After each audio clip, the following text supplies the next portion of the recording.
Alright, so here we have a kind of an odd launcher setup where we're dropping a weight and using it to shoot a ball over a ledge. And so what we've sort of been given is sort of the experimental result. We shoot the ball like this, and it travels 1.8 meters before it hits the ground. And from that we're going to sort of work backwards to find the speed that it must have been launched off the table with, then the acceleration that it must have had to reach that speed, and then finally the mass of the block that it's sitting on, such that that's the acceleration that it would have. So it's kind of like a backwards sort of kinematics in Newton's laws question. So, speed first. We know that it travels 1.8 meters horizontally in the same amount of time that it takes it to go 2.4 meters vertically. So our first job is to use the vertical part of the motion to figure out how long it's in the air, right? Time of flight is determined by the vertical motion only, and that's 2.4 meters. So we're going to use the kinematics equation. Actually, let's make sure I'm working with black here.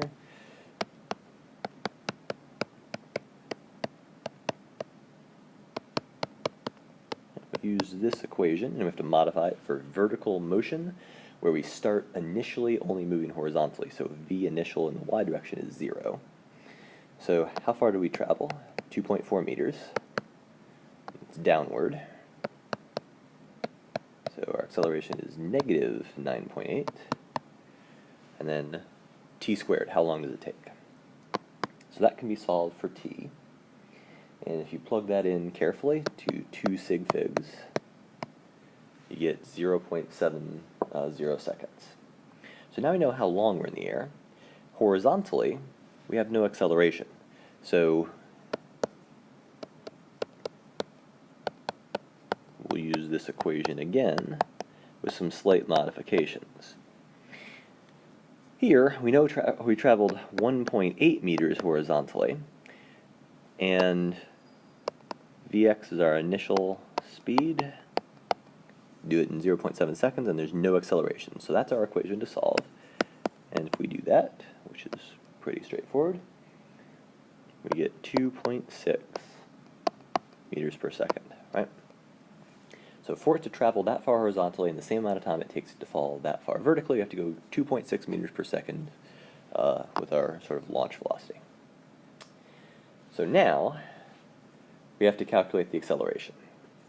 And so the key in this one is noticing that whatever the acceleration is, it has to be a constant, right? And we know how far we traveled before we were launched. That's shown in that first picture on the left. So we don't know how much time it takes, but we do know the initial velocity, we start at rest, and the final velocity, that's what we calculated right there. So we can still use kinematics. Right.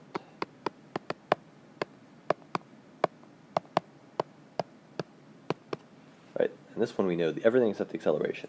So the final velocity, initial velocity is 0, and delta x travels 0.95 meters. So that can be rearranged to solve for a, and if you do that, you'll get 3.5 meters per second squared. That's the acceleration that you need to reach that velocity after traveling that just under a 1 meter distance. Okay, so now that's the acceleration that we must have for all the observed results to happen. Question is, what mass is that big block M such that that's the acceleration we actually get? And so this one can be done in a couple different ways, but it's going to be a Newton's law type thing. We have to figure out what forces cause that acceleration and how that relates to the mass of all the stuff that's moving. So if we have,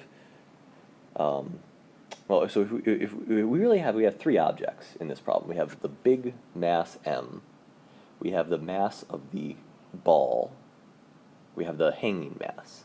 But the mass of the ball and cup and the big mass M are always moving as one object until the ball is launched. So during this time of the acceleration, the ball and mass M sort of move together. So I'm just going to call it one object. Right? And this is M plus MB for ball. Right? One object. They move together. So what forces do we have acting on that? There's a tension. There's a normal force. And there's a weight. and there's no friction, so we're done. We have another object that's moving too. We have the hanging mass, the 2.5 kilogram mass. And so label that in there, mh for hanging. It also has two forces, tension and weight. And so we know that the string is essentially massless, so these tensions are the same. And so we can kind of sort of treat this whole thing as one system and sort of rotate everything around to turn it into one object, sort of by linking up the tensions. So this is M plus MB plus MH. And if we sort of match the tension arrows, right, so then this is WH, the hanging weight. This is the normal force, and this is W, let's see, what do I want to call it? I'll call it WM plus B, right? And so you see all I've done is I've sort of like, I've brought this tension sort of to match up with that one. And in doing so, I've rotated the weight around, so because we know the weight is what's going to pull the total system mass to the side. And this will make the problem, rather than a system of equations, this will make the problem only one equation to solve. Because now we're going to use F equals ma to sort of describe this thing on the next slide. So the net force now is just the weight of the hanging mass, so mhg, but the mass that it causes to accelerate is the whole mass of everything. So this is mh plus mb plus the big mass m, and then acceleration a, right? And so now we can solve, because we know everything except for capital M in this equation. So we can rearrange a little bit.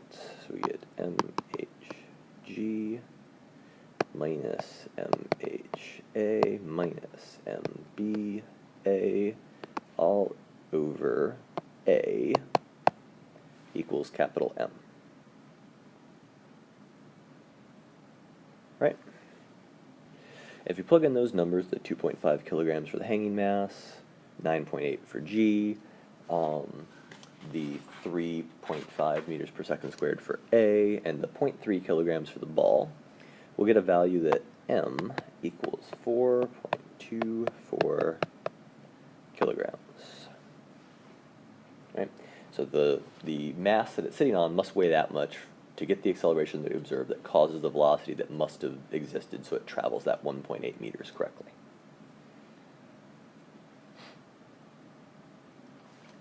So, part D is an explanation writing part.